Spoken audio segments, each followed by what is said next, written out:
Nah, cuman kan masalahnya adalah ketika kita mendengar kabar-kabar yang nggak baik gitu, itu kan kita menjadi bad mood kan. Betul. Nah, gimana cara kita mengelola diri kita supaya kita bisa keluar dari bad mood itu? Nah, begitu. Jadi begini, menyampaikan berita baik bukan berarti tidak boleh menyampaikan berita buruk. Boleh.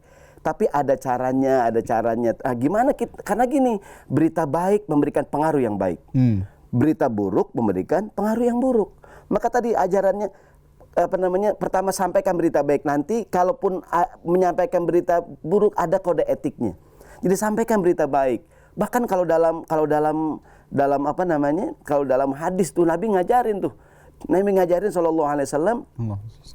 Contohnya mimpi, ada hadis Nabi tuh. Kalau kamu ngimpi yang baik, mimpinya dari Allah, ucapkan alhamdulillah dan boleh diceritakan.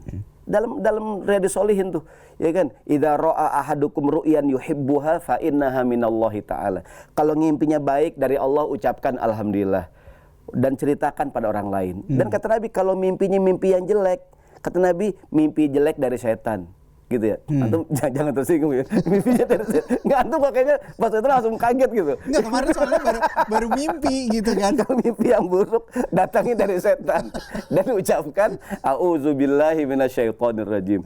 Pesan Nabi nggak usah diceritain. Kenapa? Orang tidak senang mendengar berita buruk. Nah, ada yang bilang katanya kalau mimpi buruk diceritain itu bisa jadi kejadian. Itu benar atau enggak? Walalam bisawab, ya bisa jadi tuh. Bisa jadi juga ya. Tapi intinya kalau ngimpi jelek nggak usah ceritain.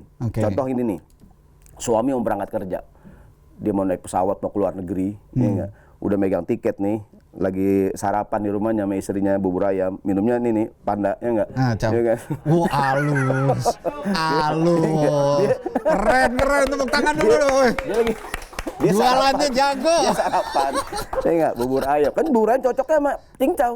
Iya, masuk lagi 2 kali loh. Dia bubur ayam, tiba-tiba udah megang tiket mau naik pesawat, kata istrinya, Mas, aku ngimpi loh Mas. Ngimpi apa Dek? Pesawat yang kamu tumpangin Mas, kecebur laut Mas. Ya Allah. Ya Allah, meskipun cuma ngimpi, suami bete nggak tuh? Iyalah. Bete ya? Iya. Kamu gimana sih Dek, ngimpi nggak ada yang cakep apa? Tapi Mas, semua penumpang selamat Mas, alhamdulillah. Ya kan tetap aja jatuh. Kamu doakan Mas, nggak bisa berenang. Dijadikan hiu. Kira-kira tuh suami bete nggak tuh? Ya bete. Meskipun cuma ngimpi tuh. Iya. Bahwa bad news membawa kepada bad mood. Makanya kita harus menyampaikan berita itu dengan sisi baiknya gitu. Sama kayak di Jak TV nih, kita juga punya acara namanya Kabar Baik. Ya. Pas banget tuh. Pas kan? Masuk hebat dong, tepuk tanganin dong. Masa egois nih? Gitu.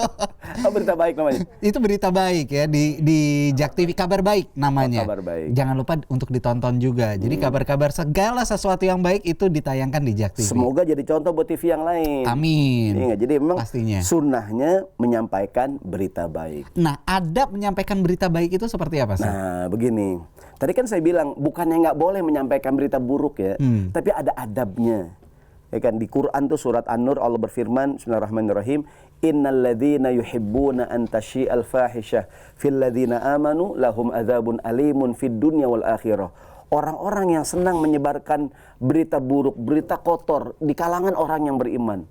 Senangnya menyampaikan, kadang-kadang tuh di grup-grup WA gitu kan, videonya provokatif terus gitu. Iya, berita ya kan.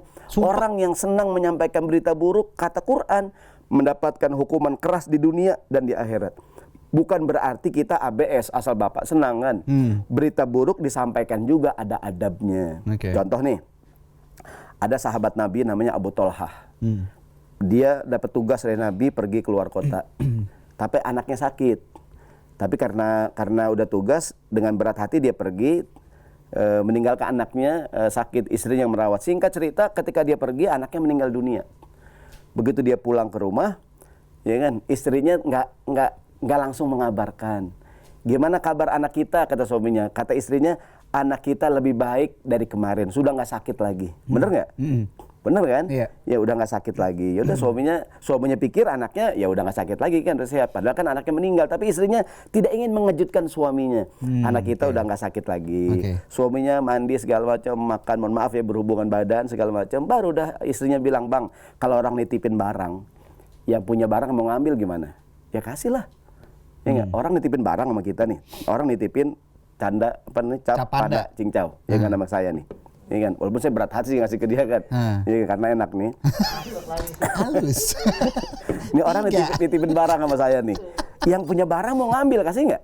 Kasih lah. Kasih. Anak kita bang, diambil sama Allah.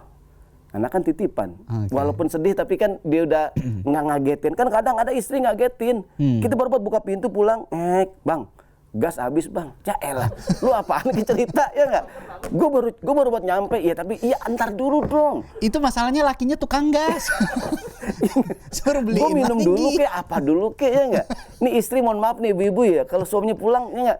Suarakan start, suarakan ayo yang lebih keras ayo. Lihat nih, saya kasih kamera sendiri. Ibu kalau suaminya pulang, ya nggak suaminya santai dulu, mau begini, mungkin suami mandi, minum santai, udah santai, baru ngomong ada apa nih, bang? Motor hilang bang, kenapa nggak dari tadi? Enggak, kata Pak Ustadz tahan enggak. Lu kalau motor langsung, ya enggak, maling udah ke Bandung. Enggak kata enggak, lu kalau motor langsung, ya enggak. Jadi yang bener yang mana ini? Makanya saya juga bingung. Enggak bener, jangan ngagetin bang. Kayak kita nih ada orang meninggal dunia nih, ya enggak. Kan kita kadang nggak langsung, bapak lu mati, kan kaget orang. Kan orang dia di kantor nih, kan paling binian apa, bang pulang, ada pandai, pokoknya pulang ayah gitu kan. Suaminya kan dari kantor, ada apaan dia kan butuh pakai motor, gitu kan. Pas di gang bendera kuning. Kan motornya tadi hilang. Enggak, ini baru beli lagi. Oh, baru beli lagi, oke. Ayah bang, dia pulang kan, wah bendera kuning banyak banget nih. Pas sampai rumah bapaknya masuk. Bapaknya masuk. Dia keren apaan dek? Enggak gitu, mohon maaf ya gitu maksud dia. Mana kan dia bapaknya lah karena udah gitu tuh maksudnya gitu. Jangan ngagetin. Boleh menyampaikan bad news tapi ada kode etiknya.